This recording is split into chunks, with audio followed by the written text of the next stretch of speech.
บายดีทุกท่านยินดีต้อนรับเข้าสู่3ต่ออนุรักษ์ภาษาวรรณคดีและวัฒนธรรมลาวมื้อนี้พวกเราจะมาสรุปผลลบล้างกลุ่มซ่อโกงทางโทรคมคอลเซ็นเตอร์สู่ทานฟังรายละเอียดจะเป็นแนวใดนั้นเชิญทานติดตามรับฟังพร้อมกันเลย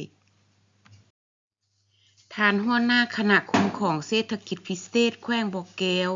ได้ให้รู้ว่าการลงกวดกาและลบล้างกลุ่มแก๊งซ่อโกงทางโทรคมข้ามชาติอยู่เขตเศรษฐกิจพิเศษสามเหลี่ยมคำครั้งนี้แม่นได้ลงกวดกาอยู่46หัวหน่วยธุรกิจผ่านการลงกวดกาตัวจริงส่วนหลายแม่นบ่พบเจ้าของหัวหน่วยธุรกิจแต่สามารถกวดพบและยึดของกลางก็คืออุปกรณ์ที่นำใช้เข้าในการเคลื่อนไหวซ่อโกงทางโทรคมคอลเซ็นเตอร์ได้เป็นจำนวนหลายเป็นต้นแม่นคอมพิวเตอร์ตั้งโต๊ะ 10,288 เครื่องโน้ตบุ๊ก189 เครื่องโทรศัพท์มือถือ 11,063 เครื่องอุปกรณ์รับส่งสัญญาณ 2,702 สุดเครื่องพิมพ์เอกสารพรินเตอร์17เครื่องเงินสด710หยวนตู้เซฟ189หน่วยโต๊ะ 3,040 หน่วยตังอี16,934 หน่วยตู้เย็น20หน่วยตู้น้ำร้อนน้ำเย็น17หน่วยแอร์เย็น14หน่วยพัดลม9หน่วยโซฟา7หน่วยลำโพง5หน่วยรถเก๋ง1คัน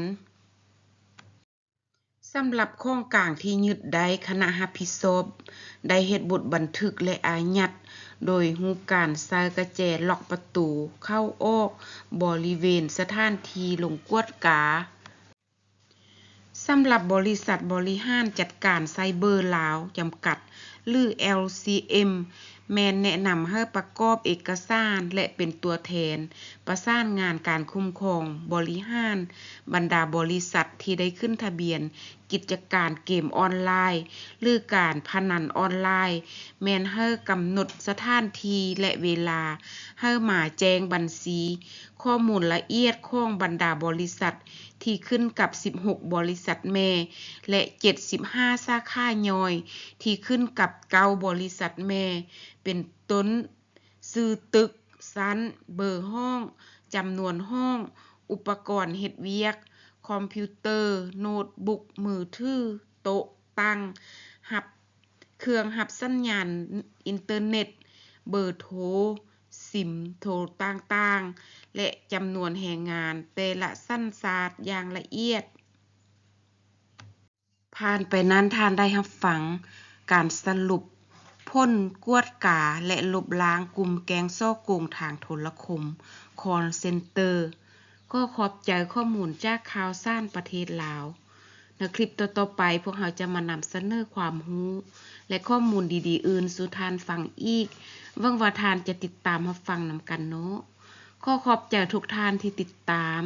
ก่อนจากกันมื้อนี้อย่าลืมกด Subscribe กดไลค์กดแชร์และกดกระดิ่งเพื่อสร้างต่อเด้อท่านจึงจะได้รับความรู้